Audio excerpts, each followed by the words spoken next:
What's up, block builders and crafting champions?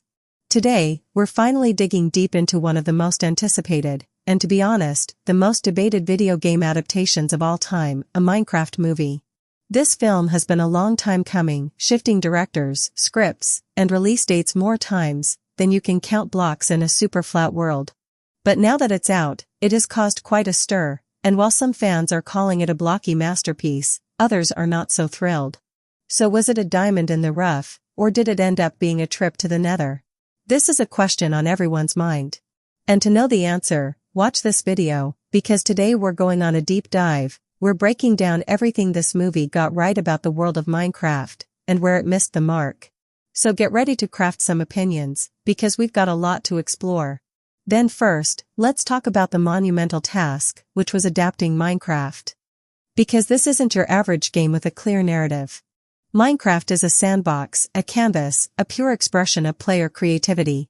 So the challenge for Warner Brothers and director Jared Hess was immense. And how do you take a game without a story and make a compelling story, while still honoring the very essence of Minecraft is actually challenging.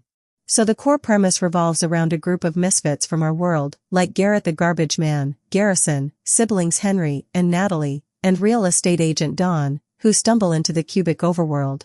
And there they meet a longtime resident Steve, and embark on a quest against the piglin ruler Malgosia, who wants to destroy creativity itself. And this setup immediately raises questions, like can a linear plot truly capture the open-ended nature? How do live-action characters interact with a blocky world? These were the promises, the inherent challenges, and the first areas where the movie either shone or stumbled. So let's start with the positives, because believe it or not, a Minecraft movie genuinely delivered on some fronts, especially for the fans who live and breathe this game. Like the visual style and world immersion. And this was arguably the biggest hurdle. How do you make a blocky world look good in live action? And surprisingly, they pulled it off. The way the overworld felt vast, the distinct block textures, the lighting, it often felt like you were genuinely stepping into a high-resolution version of the game. And the balance between the blocky aesthetic and the live-action characters was a tricky tightrope walk, but for the most part, the environments felt authentic. You could almost feel the crunch of dirt underfoot. They even managed to retain the charm without making it look completely ridiculous. Then there is the incorporating gameplay mechanics and Easter eggs. And this is where the movie truly spoke to longtime players. The integration of gameplay mechanics and Easter eggs was brilliant. We saw things like the classic water bucket clutch, perfectly executed. Steve's inventory management, with all those familiar items like diamond armor, TNT, and golden carrots. The sound design even brought in familiar Minecraft music, like Calm 1. And that initial loading screen, which is pure nostalgia gold. But beyond the obvious, they nailed some deep cuts. Like the chicken jockey fight scene was unexpected and hilarious, a nod to one of the game's rarer mobs. The subtle detail of the villagers crushing loaf and the heart particles, during the Ahem unique villager subplot. And of course, the poignant Technoblade tribute with the crowned pig. These weren't just tossed in, they felt integrated, showing a genuine understanding and respect for the source material and its community. And finally, a huge right has to go to Jack Black as Steve. Because this was a gamble, a character that's essentially a blank slate in the game. But Black brought his signature energy and comedic timing, making Steve an actual character. His enthusiasm was infective, and he truly felt like a seasoned player, who has seen it all. He wasn't just playing himself, he was playing a version of Steve that was both recognizable and new. He was the anchor of the movie's humor, and for many, he was a standout. But then there is the transition, like the double-edged pickaxe. So the movie had some incredible high points, especially for dedicated fans. And it felt like the filmmakers really played Minecraft. However, like a creeper lurking around a corner, there were also some major explosions of disappointment. And this is where a Minecraft movie stumbled, losing its footing, but for some, it's a creative spark. Then next is generic plot and lack of substance. So let's get to the biggest criticism of this movie, the generic plot and surprising lack of substance. Because for a game celebrated for limitless creativity, the movie's story felt a little safe. Like the misfits from the real world enter a game world and must save it, but it didn't felt threatening. And we've seen it in Jumanji, the Super Mario Bros., and in countless other movies. While they provides a framework, it often felt like a standard family adventure film, with Minecraft elements slapped on, rather than a Minecraft story. That's why the villain Malgosha, whose motivation is to destroy creativity, felt incredibly one-dimensional. It's a simple, and almost meta concept for a Minecraft villain, but it lacked any real depth or menace, making the stakes feel low. And that's why critics often pointed to the lack of an engaging and feature-length plot. Then the pacing was a significant issue for many. The movie often felt rushed, jumping from one set piece to another, without enough breathing room for character development or emotional impact. Characters like Henry, Natalie, and Dawn, while having decent actors, didn't get enough screen time or meaningful arcs. Natalie, the older sister, started as a protective figure, but her shift to embracing creativity felt unearned, because we didn't see enough of her struggle or growth.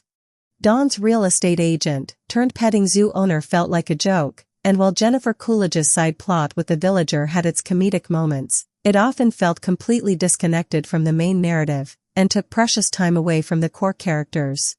And some critics even suggested that the movie felt like a 2.5-hour plot, crammed into 1.5 hours, leading to scenes that were too short and lacking impact.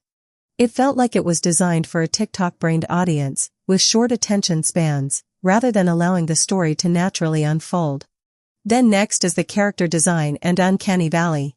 While the environments were generally praised, some of the character designs, specifically the mobs, entered a bit of an uncanny valley. Like the shift from blocky and charming game creatures to slightly more realistic designs could be unsettling. The cute blocky sheep became less cute. Villagers with lifelike skin, but square heads and limbs could be clashing. And the piglins, while having some interesting details, sometimes felt a little too fleshy or hairy for the blocky world. And this was a clear point of contention among fans, who felt it undermined the inherent charm of the original designs. Even the director admitted that they had to take some interpretations for things like creepers, and adding reptilian skin, which further highlights this design challenge. And finally, while Jack Black shone, there was a sense of misused talent, and a lack of consistent tone. Like Jason Momoa's character Garrett, had a decent arc, but at sometimes he felt underutilized, like just a generic washed-up hero. And the movie tried to be a family action comedy, but its humor often fell flat for older audiences, like relying heavily on simple puns, or Jack Black's recognizable delivery of game terms. It struggled to decide if it was a grounded adventure, or an absurd parody. And the moments of genuine heart sometimes felt sandwiched between slapstick and shallow dialogue.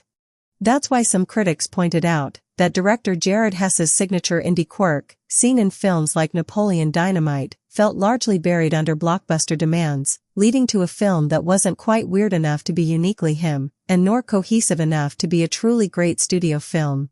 So after all this digging, was a Minecraft movie a successful build or a collapse into lava? Actually, the truth for this one lies somewhere in the middle. But what it got right, it really got right. Like the visuals, the clever integration of game mechanics, the sheer amount of genuine fan service, and Jack Black's electrifying performance as Steve.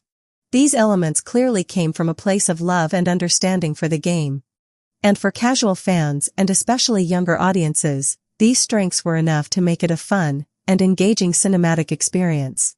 However, the movie's generic plot, its rushed pacing, some questionable character designs, and a struggle for consistent tone ultimately held it back from being a truly great film and a truly great video game adaptation.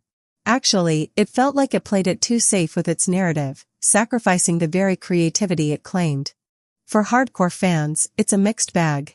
Like you'll cheer at the Easter eggs, but you might sigh at the missed opportunities for deeper storytelling or more authentic character arcs, which could have truly reflected the player's journey.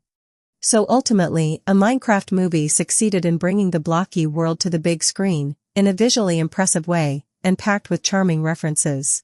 But it struggled to find a unique, compelling narrative voice that fully matched the infinite possibilities of its source material.